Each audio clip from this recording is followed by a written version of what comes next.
ढोलकपुर नाम के एक गांव में एक जादुई समंदर था। लोगों का मानना था कि उस समुंदर में एक भयानक राक्षस रहता है। अगर कोई व्यक्ति उस समंदर के पास पानी पीने जाता तो वह समुंदर उसको अपने अंदर खींच लेता था और उस व्यक्ति की वही मौत हो जाती थी। और जब वह समंदर किसी को मार देता था तो उसके अंदर से ढोल बजने की आवाज़ें आने लगती थी। एक दिन सभी गांव वाले इकट्ठा थे तो उसमें से रामू नाम का किसान बोलता है कि अगर ऐसा ही चलता रहा तो एक दिन हम सब मारे जाएंगे। क्या हम इसका कोई उपाय नहीं कर सकते? तभी एक बूढ़ी बोलती है, हाँ क्यों नहीं, हमें इसका कोई ना कोई उपाय करना होगा, नहीं तो धीरे धीरे सारा गांव उसकी चपेट में आ जाएगा। फिर रामू बोलता है, हाँ तो इसके लिए हमें क्या करना चाहिए? और कहता है कि अरे काकी, तुम्हारा तो लड़का शहर पढ़ने गया है, आज या कल आने वाला था, वह आया नहीं क्या अभी? और क्या तुमने उसको समुद्र के बारे में बताया है कि कहीं वो उस रास्ते से ना आ जाए?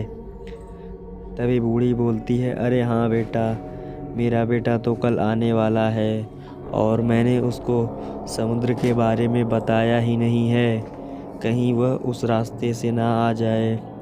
हे भगवान, उसकी रक्षा करना अब तुम्हारे ही हाथ में है। अगर मेरे बेटे को कुछ हो गया मैं तो जीते जीते मर जाऊंगी।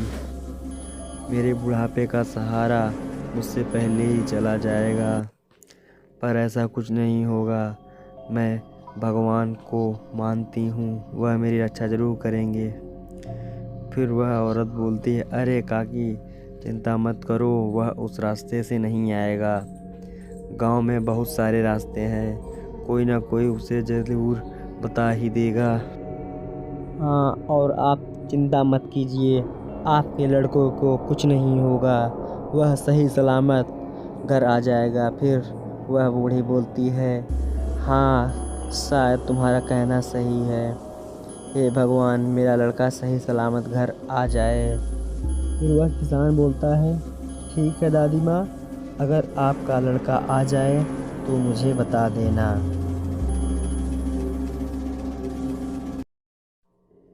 फिर अगले दिन वह लड़का गांव में आ जाता है।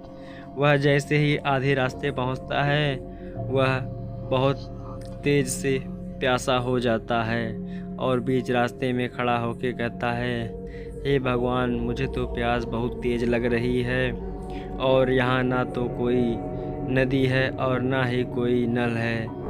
काश मेरी प्यास बुझाने के लिए कोई यहाँ नल या नदी होता। फिर उसे एक तरफ से समुद्र की आवाज़ आने लगी और वह उसी तरफ चला गया। फिर वह धीरे धीरे चलते समुद्र के किनारे आ पहुंचा।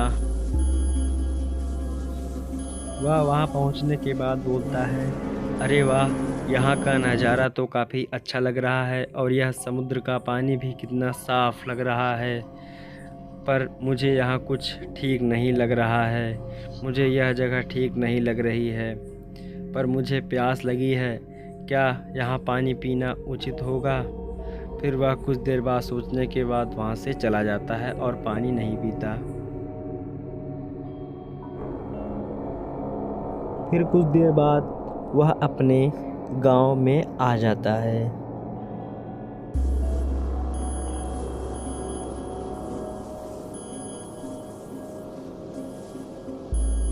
और फिर वह कुछ देर बाद अपने घर पहुंच आता है। वह देखता है कि उसकी माँ एक खटिया पर सोई हुई है। फिर वह अपनी माँ को जगाने लगता है, उठो माँ उठो, देखो मैं आ गया, उठो आंखें खोलो। फिर तभी उसकी माँ आंखें खोलती है और अपने बेटे को देखकर खुशी के मारे उठ खड़ी होती है।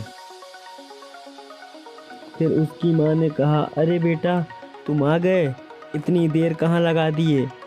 और हाँ ये बताओ, क्या तुम उस समुद्र के रास्ते तो नहीं गए थे? फिर वह बोलता है, हाँ माँ, मुझे रास्ते में प्यास लगी थी, इसलिए मैं उस समुद्र के रास्ते गया था। फिर उसकी माँ ने कहा, क्या तुमने वहाँ जाके पानी उसका तो पिया नहीं? वह एक जादुई समंदर है, उसमें एक राक्षस रहता है। फिर उसका बेटा बोलता है, क्या माँ तुम भी इन भूत प्रेत की कहानियों में विश्वास करती हो? वैसे भी मैं इन सब चीज़ों को नहीं मानता, और तुम भी इन सब से दूर ही रहा करो। ये गांव वाले ऐसी ऐसी कहानियाँ बना देते हैं जिससे लोगों को डरा सकें और वहाँ कोई ना जा सके। भूत वूत जैसी कोई चीज़ नहीं होती। मैं इतने दिन से शहर में रहकर पढ़ रहा हूँ, तुम मेरी बात मानो। फिर उसकी माँ कहती है, अच्छा ठीक है, चलो अब आराम करो, मैं खाना लगा देती हूँ। फिर वो लोग खाना खा के सो जाते हैं। फिर अगले दिन उसका बेटा अपनी माँ से बोलता है कि माँ, मैं जा रहा हूँ अपने गांव के दोस्तों के पास, मुझे आते वक्त शाम हो जाएगी, तुम खाना खा लेना, मेरा इंतज़ार मत करना, ठीक है? ठीक है बेटा, जाओ तुम अपने गांव के दोस्तों के साथ घूमो, पर इतना याद रखना कि उस समुद्र के रास्ते मत जाना, और हाँ, गांव के लोगों के साथ ही रहना, उनसे बिछड़ना मत, इतना तुम ध्यान रखना, ठीक है? हाँ माँ, मैं आपकी बातों पर ध्यान रख रहा हूँ, अब मैं जा रहा हूँ अपने दोस्तों के पास। इतना बोलकर वह वहाँ से चल देता है। कुछ देर बाद वह अपने गांव के दोस्तों के पास आ जाता है। वह दोनों वहीं बातें कर रहे होते हैं। तभी वह बोलता है, अरे भाई, पीछे देख, पीछे कौन है, देख तेरी पीछे, हमारा सबसे पुराना दोस्त रामू आया है। तभी श्यामू पीछे पलट के देखता है। फिर रामू बोलता है, अरे श्यामू और हलिया, तुम दोनों की बड़ी याद आ रही थी। मैं शहर में बहुत अकेला हो गया था, इसलिए सोचा कि चलूं अपने दोस्तों से मिल के आऊँ। वैसे भी तुम लोगों की दोस्ती मुझे बचपन से ही बहुत प्यारी थी। फिर श्यामू बोलता है, अरे भाई, तुम तो बहुत बड़े हो गए हो और पहले से काफ़ी बदल गए हो, और देखो, तुम्हारे तो दाढ़ी मूंछें भी आ गई हैं, तुम तो हमसे भी बड़े दिखने लगे। अब तो तुम बड़े बाबू बन गए हो, शहर में अच्छे पैसे कमाते होगे, तो हमें कहाँ से याद करोगे भला? और बताओ, और सब कैसा है? अरे ऐसा नहीं है यार, तुम लोगों की याद मुझे बहुत आ रही थी, इसलिए सोचा चलो गांव हो आऊँ और माँ से भी मिल लूँगा और तुम लोग से भी मिल लूँगा। और बताओ, सब क्या चल रहा है? तुम लोग तो आज भी बचपन की तरह इसी पेड़ के नीचे मिलते हो, जैसे हम लोग यहाँ इकट्ठा होकर पहले खेला करते थे। फिर से बोलता है, हाँ क्या करें भाई, हमारा तो रोज़ का यही काम ही रहता है। तुम तो शहर में हो, रोज़ तुम अपने ड्यूटी जाते हो, तुम तो भाई पैसा कमा रहे हो, हम तो यहीं रहते हैं। फिर रामू बोलता है, अरे भाई ये सब तो ठीक है, ये बताओ यह समुद्र का राक्षस कैसा कहानी है? मेरी माँ ने कहा कि समुद्र में एक राक्षस रहता है और वह लोगों को खा जाता है, और खाने के बाद वह समुद्र से एक अजीब तरीके से ढोल बजाता है, और वह ढोल पूरे गांव तक सुनाई देती है, और जब वह ढोल बजती है तो इसका मतलब कोई ना कोई उसमें मारा गया है। फिर रमेश बोलता है, हाँ यह सत्य बात है कि समुद्र में एक राक्षस रहता है, वह लोगों को मार के उस पानी के अंदर खींच लेता है और फिर खा जाता है, और लोगों को खाने के बाद वहाँ से उस समुद्र के अंदर से अजीब तरीके से ढोल की आवाज़ें आती है, और वह ढोल की आवाज़ें इतनी तेज़ होती है। फिर रामू बोलता है, हाँ तभी मेरी माँ वहाँ जाने से मना कर रही थी। इतना बोलकर रामू अपने घर चला गया। फिर अगले दिन रामू रास्ते से जा रहा था, तभी उसकी नज़र कुछ लोगों के भीड़ पर पड़ी।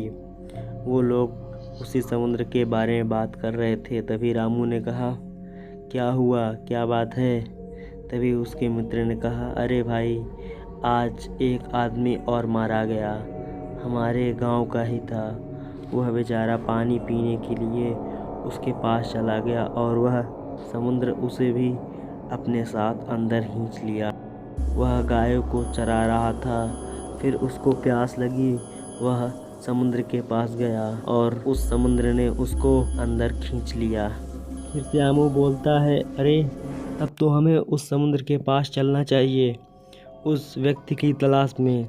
शायद वह गिर गया होगा गलती से, या उसका पैर फिसल गया होगा, या उसको किसी ने धक्का दे दिया होगा।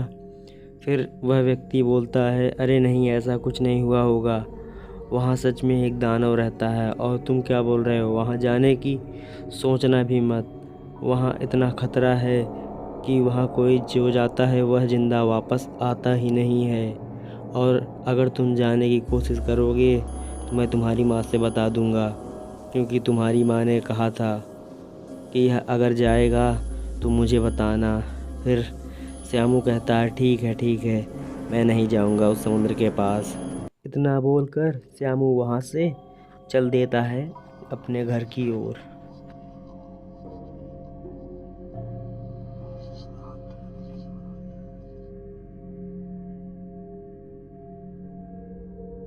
कुछ दूर चलने के बाद श्यामू अपने आप से बोलता है कि यह गांव वाले तो सच में बहुत ही डरपोक हैं। यह गांव वाले तो बहुत ही डरते हैं। भूतों और प्रेतों पे इनका बहुत ही विश्वास है, और फिर भी ये सब तो होते ही नहीं हैं। पता नहीं इन गांव वालों को कौन समझाए। और यह राक्षस, अब मैं खुद जाके इसका पता लगाऊंगा। इतना कहकर वह समुद्र की ओर चल देता है। कुछ देर बाद वह समुद्र के किनारे पहुंच जाता है। वहाँ पहुंचने के बाद वह समुद्र को एकटक देखने लगा। फिर वह बोलता है कि पता नहीं कौन है इस समुद्र के अंदर जो लोगों को अपने अंदर खींच लेता है, या फिर लोग ऐसे ही कहानियाँ बनाते हैं। इतना यह बोल ही रहा था कि तभी वहाँ एक बूढ़ा आ जाता है। फिर बूढ़ा बोलता है, अरे ओ लड़के, कौन हो तुम? क्या नाम है तुम्हारा? तुम जहाँ से भी आए हो वापस चले जाओ। फिर रामू बोलता है, मेरा नाम रामू है, मैं पास के ही गांव से आया हूँ, और मैं शहर से पढ़ के आया हूँ, और मैं यह भूत वूत नहीं मानता। ज़रूर यहाँ कुछ ना कुछ गड़बड़ है, जो लोगों को यहाँ से मार दिया जाता है, और नाम यह लगाया जाता है कि समुद्र में वह गिर गया। फिर वह बूढ़ा बोलता है, तुम ज़्यादा मत बताओ, क्या तुम शहर में पढ़े लिखे हो तो इतना भी नहीं पता कि भूत प्रेत होते हैं? अपने आप को ज़्यादा बुद्धिमान मत समझो। ये मत समझो कि तुम शहर में पढ़े लिखे हो तो गांव वाले मूर्ख होते हैं। ठीक है? इतना कहकर बूढ़ा वहाँ से चला गया। फिर श्यामू भी वहाँ से चल देता है अपने घर की ओर। जैसे ही वह जंगल के बीचों बीच पहुँचता है, उसे अचानक किसी के हंसने की आवाज़ सुनाई देने लगी।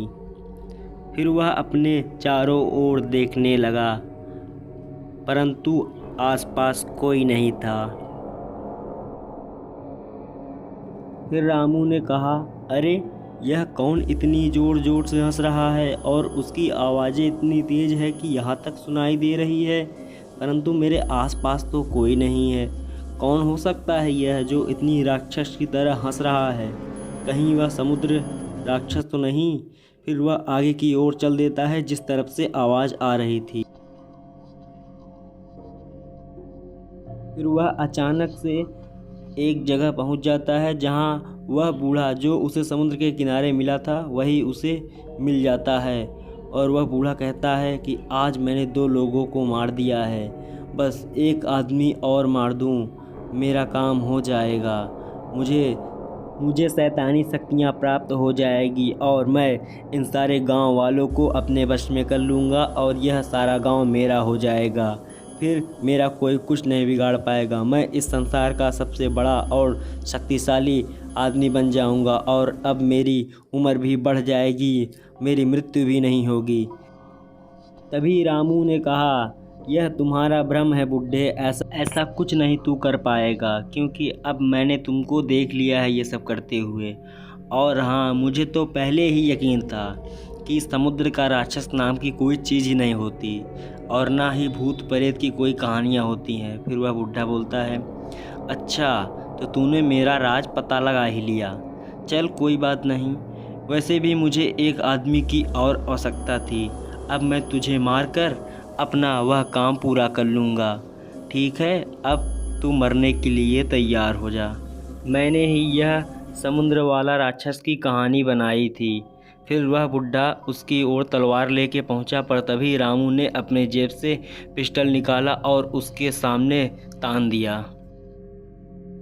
फिर रामू बोलता है, मैं एक साधारण इंसान नहीं हूँ, समझ बुढ़े, मैं एक CID ऑफिसर हूँ, ठीक है। और मुझे तो पता था, मैं तो गांव घूमने के बहाने आया था और तुम लोगों को पता भी नहीं होगा कि मैं एक CID ऑफिसर हूँ, क्योंकि मैंने गांव के किसी लोगों को बताया ही नहीं है, यहाँ तक कि अपनी माँ को भी नहीं बताया कि मैं एक पुलिस वाला बन चुका हूँ। अब तू मेरे साथ चल और जेल में वहीं अपनी शैतानी शक्तियाँ जगाना, ठीक है।